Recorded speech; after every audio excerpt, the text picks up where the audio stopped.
En uno de los primeros versículos del Evangelio que acabamos de escuchar, dice que Jesús, al levantar los ojos, vio una multitud que acudía a Él y los ve necesitados, los ve hambrientos. Parece que solo con mirar Jesús descubre lo profundo de sus corazones, descubre lo que le pasa a la gente que lo sigue. Jesús es un enamorado de la gente. Quizá por eso, con solo levantar los ojos, sabe lo que les pasa. En este tiempo de pandemia, nuestro pueblo padece demasiadas necesidades. Parecen que esas necesidades se multiplican y entonces puede surgir en nosotros la tentación de mirar para otro lado o de bajar la vista. El Papa emérito Benedicto XVI nos decía que cerrar los ojos ante el prójimo nos convierte también en ciegos ante Dios. Que en este tiempo entonces nuestra mirada sea reflejo de la misericordia de Jesús, que sigue eligiendo a los pecadores, a los descartables de nuestra sociedad. Que nuestros ojos estén empapados por las lágrimas de sentir en nuestros corazones el dolor y la tristeza de tantos hermanos golpeados por la injusticia, por la enfermedad, por la muerte. Que nuestras pupilas se ensanchen en la noche para descubrir a quienes viven en la oscuridad del pecado, en las tinieblas de la tristeza, la soledad y la desesperanza. Y sabiendo lo que la multitud necesita, con solo mirar, Jesús pregunta: ¿dónde compraremos pan para darles de comer? Felipe, uno de los 12, hace un cálculo rápido. Organizando una colecta se podrían recoger al máximo 200 denarios para comprar el pan, que aún así no sería suficiente para dar de comer a 5.000 personas. Los discípulos razonan con parámetros del mercado, pero Jesús cambia la lógica del comprar por otra lógica, la lógica del dar. A 500 años de la primera misa en territorio argentino, participar en la Eucaristía significa entonces entrar en la lógica de Jesús, la lógica de la gratuidad, la lógica de la fraternidad.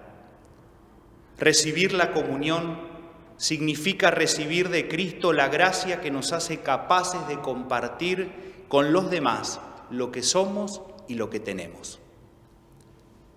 La multitud quedó impresionada por el milagro de la multiplicación de los panes, pero el pan que Jesús ofrece es plenitud de vida para el hombre hambriento.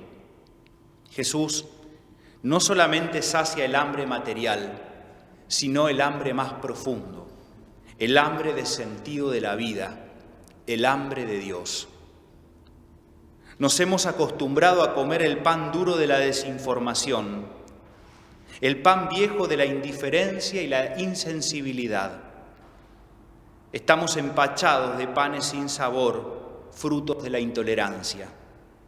El pan agrietado por el odio y la descalificación.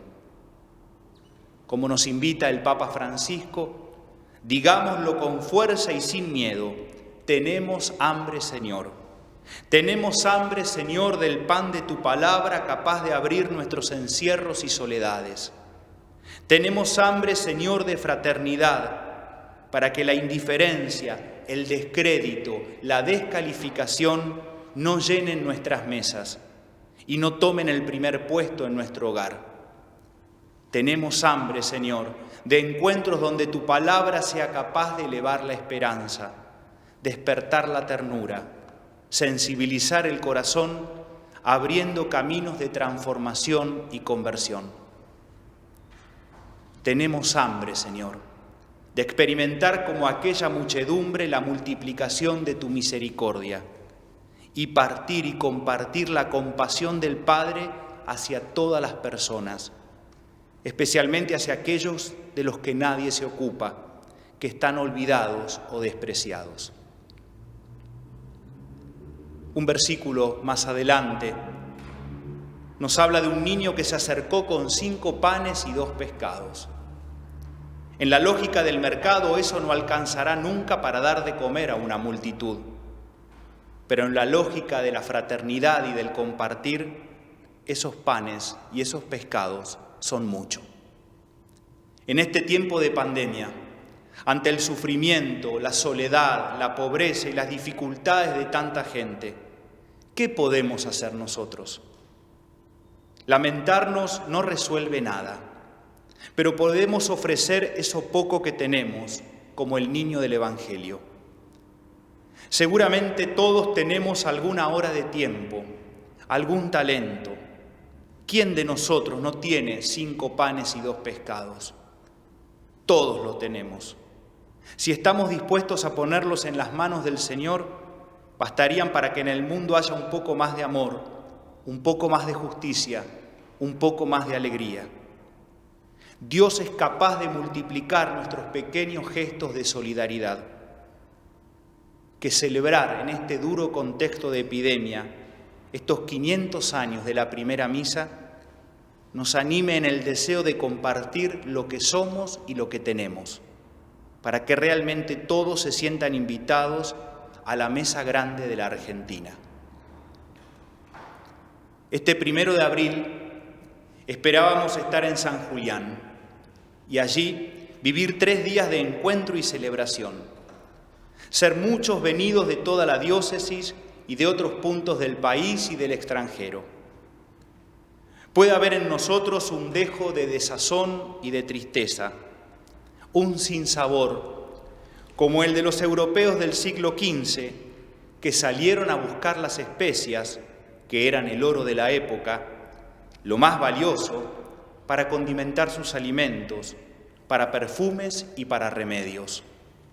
Salieron a buscar las especias porque sus comidas perdieron sabor, porque sus lociones perdieron fragancia, porque sus recetas médicas perdieron efectividad.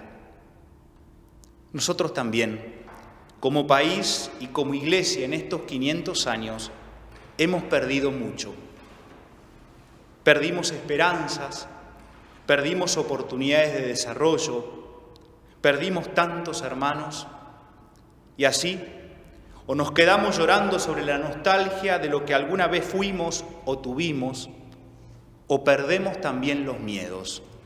Y entonces, como Magallanes, nos animamos a la aventura de construir un país más justo, la aventura de descubrirnos hermanos, la aventura de multiplicar la esperanza, la solidaridad, alimentados por el pan de vida que está entre nosotros hace 500 años.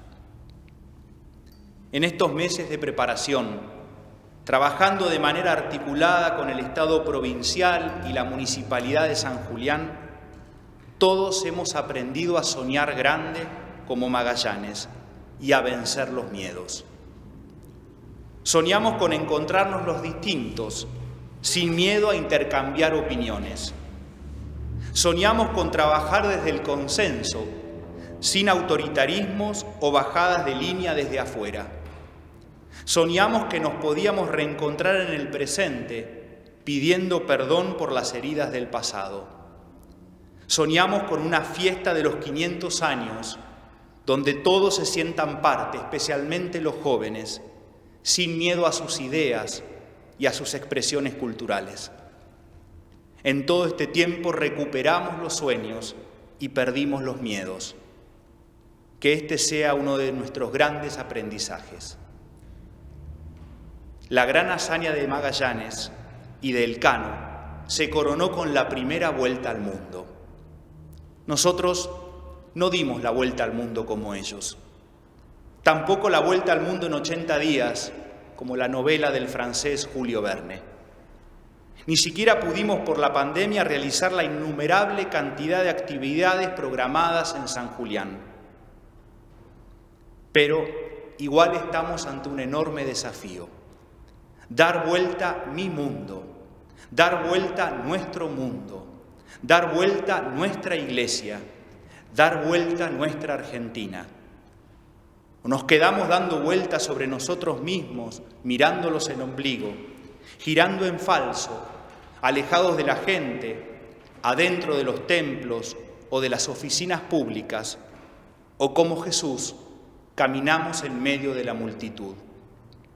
Y damos vuelta al mundo, hacemos la revolución de la ternura, salimos de nosotros mismos y anunciamos al mundo con palabras y obras que Jesús nos ama, que está entre nosotros en la Eucaristía y en el hermano, y que quiere que seamos felices. Vale la pena intentarlo. Magallanes y Elcano hicieron historia, encontraron la ruta de las especias y así las comidas en Europa recuperaron los sabores. A 500 años de aquella gesta, nosotros le pedimos al Señor Eucaristía que nuestra vida también recobre el sabor, recobremos las ganas, el entusiasmo y entreguemos la vida en el servicio a los hermanos más pobres, para que el sueño de Jesús sea una realidad, la civilización del amor, en la lógica de la fraternidad, en la lógica del dar, en la lógica del encuentro en la diversidad, porque nadie se salva solo. Como nos decía el Papa el viernes pasado, todos estamos en la barca en medio de la tormenta, remando juntos, para después todos sentarnos a su mesa, la mesa de la Eucaristía, la mesa del pan de vida. Y entonces la letra de Peteco Carabajal dejará de ser solo una canción.